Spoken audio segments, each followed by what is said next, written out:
Hello and welcome back to Gapeys Grow Room. This is the second part of our microgreen series. If you missed the first one, I'll put a link to it in the description of the video, but we did a little test germination on some of the microgreen seeds that I have, and we determined which seeds will be growing. So we decided on actually seeds that I saved from the garden. We have some seeds from 2018. This is a kaleidoscope kale. And we've also got some mustard seeds that I saved from the garden in 2020. So those are the two that germinated the best for us. So that's what we'll be using. Now let's take a look and see what equipment we'll be using.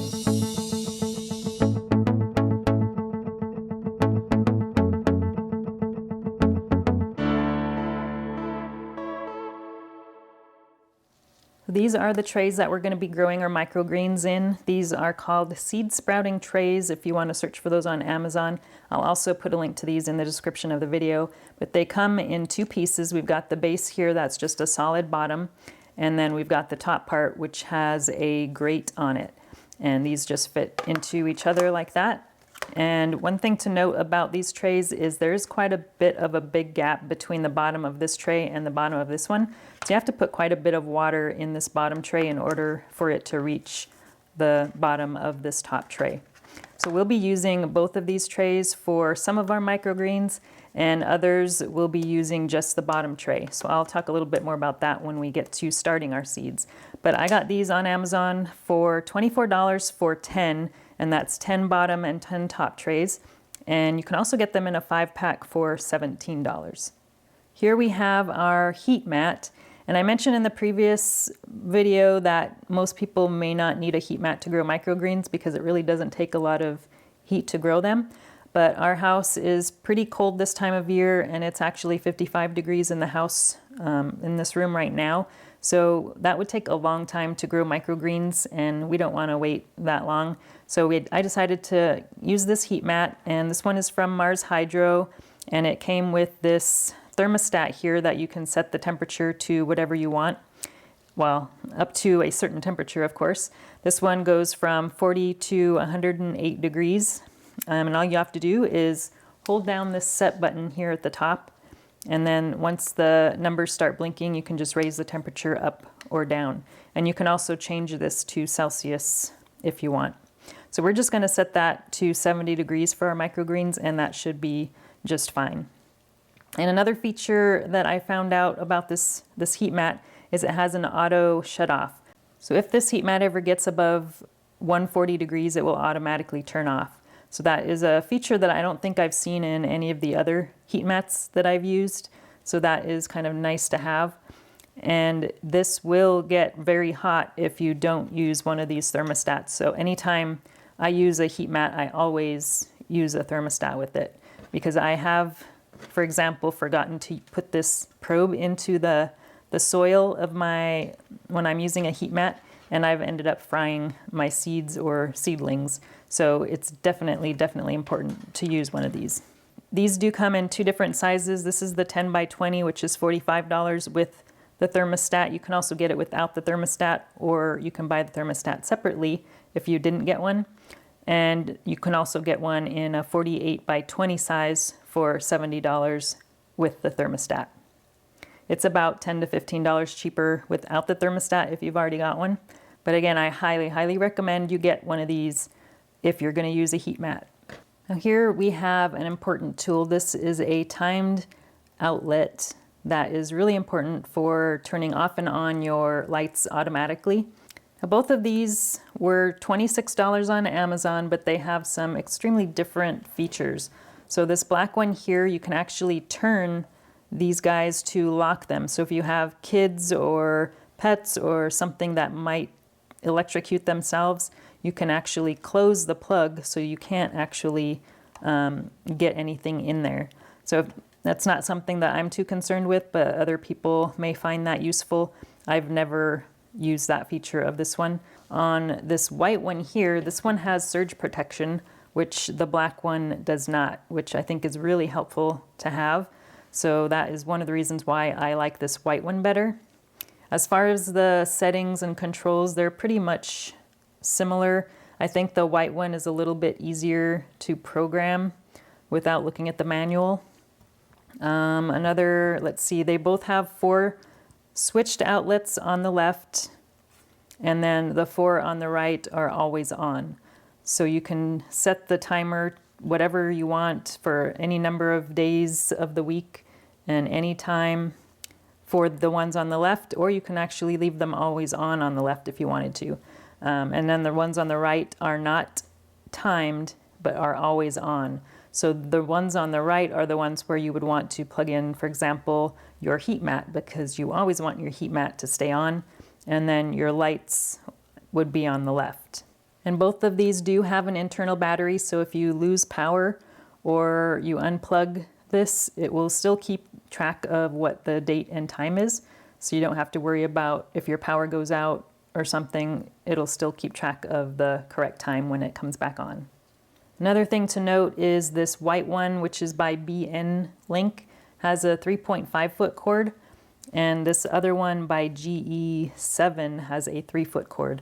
So the white one does have a slightly longer cord, which might be helpful. Last but not least, we have the Mars Hydro TS1000. This is a 150 watt LED panel, and Mars Hydro did send me this light as well as the heat mat to try out, so I thought this microgreen project would be the perfect thing to give these a try. The one feature I look for in every LED light is a dimmer switch. If it doesn't have a dimmer switch, then I don't get it. But luckily, this Mars Hydro light does have this dimmer switch, which makes it really easy to increase and decrease the power of the light. Now, I have it turned off right now, but I'll turn it on in a minute. We also have these ports here. These are used for daisy chaining, so you can actually daisy chain up to, I believe, 20 LED lights to this one. And then we also have the driver back here. It did come with some hangers, and these are the really nice hangers they're like a pulley that makes it really easy to raise and lower the light. Right now we're gonna have the light about 18 inches above our seed trays, which is what is recommended by them for the seed starting. And they do have a little chart on their website of recommended heights based on what you're growing at different levels, and they also have a recommendation of what dimmer to be set at, and they did suggest 50% for seedling stage, so that is what I'm going to set that to for now. But we aren't going to be using the light until our seeds sprout. Another nice feature of the Mars Hydro lights is there is no fan, so you don't hear a really loud fan when this is running like some of the other LED panels do. All right, let's go ahead and turn it on and we'll see how it looks. There we go. So this is at 50% power. So we can go all the way down to the minimum, which is pretty dim, and then our maximum is actually quite bright. So you can see the light is nice and white. So this is a full spectrum LED. So it doesn't have that pink, purple, blurple light that they call them. So that is really nice. You may be able to see there is a little bit of a gap there between the controller and driver and the unit itself. So that just protects these elements from getting too hot since there is no fan. Here's what the bottom of the LED panel looks like. You can see there's mostly white lights or white LEDs, but there's a row of red LEDs here and another row here. And it might be hard to tell from the video, but there are some kind of a light blue colored LEDs in here as well, mixed in with the kind of amber or white colored LEDs. Now let's take a look at some different grow mediums. There's a lot of different grow mediums to choose from for microgreens, and we're going to be doing a little experiment with 3 different things. And the 2 that we have here they come in mats. So you can I got these on Amazon. This one here on the left is a hemp fiber from Skyhaven, and this is sourced in Canada.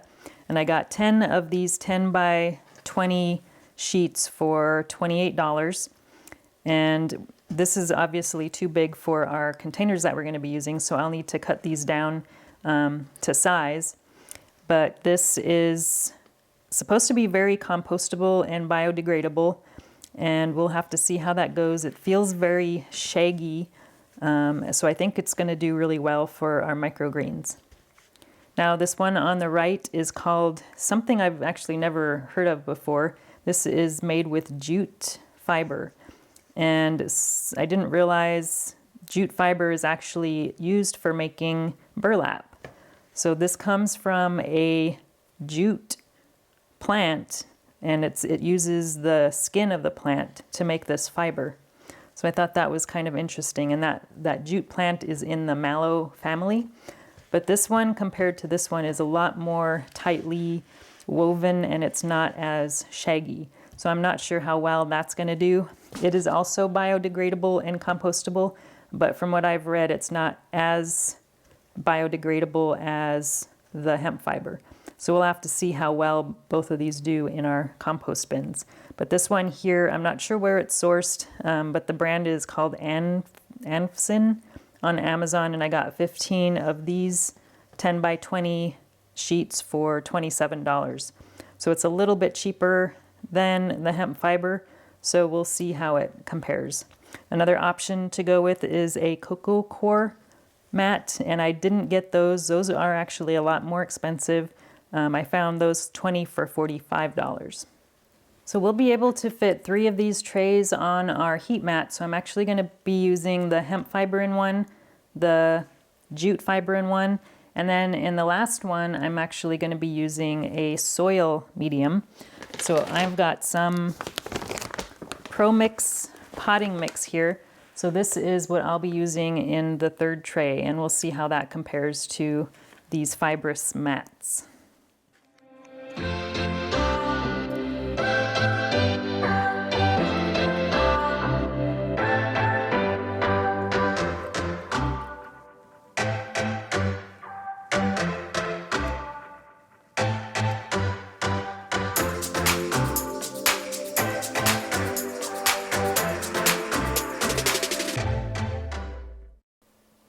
There's a couple more things we're going to be using. This is a 10-20 tray, which means it's 10 inches by 20 inches. And this is just going to go above our heat mat. And this is going to hold our trays really nicely. And this one here is actually really sturdy. It's a heavy-duty one that will last you a lifetime. They're a little pricier, but they're going to last. So this one is a Bootstrap Farmer tray, and I got these 10 of them for $50, and I just checked the price of these, and they've actually gone up since I've gotten mine. These are now $59 on Amazon for a 10-pack. And then also another thing I'm going to be using is a humidity dome, and this is also a more sturdy humidity dome.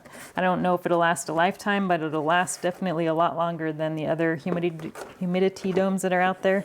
But this will fit perfectly right over our trays. So we're just going to use this during the germination to hold in the moisture. But this one came from Greenhouse Megastore.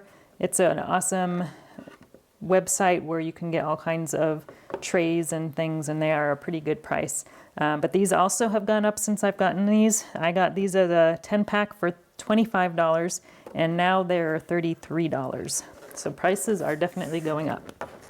All right, that covers all the equipment that we're going to be using for our microgreen grow. Be sure to stay tuned for the next episode where we'll be actually starting those seeds, watching them grow, and hopefully harvesting. Thanks for watching, and we'll talk to you again soon. If you enjoyed this video, please like and subscribe. You can also find me on Instagram, Twitter, and Facebook.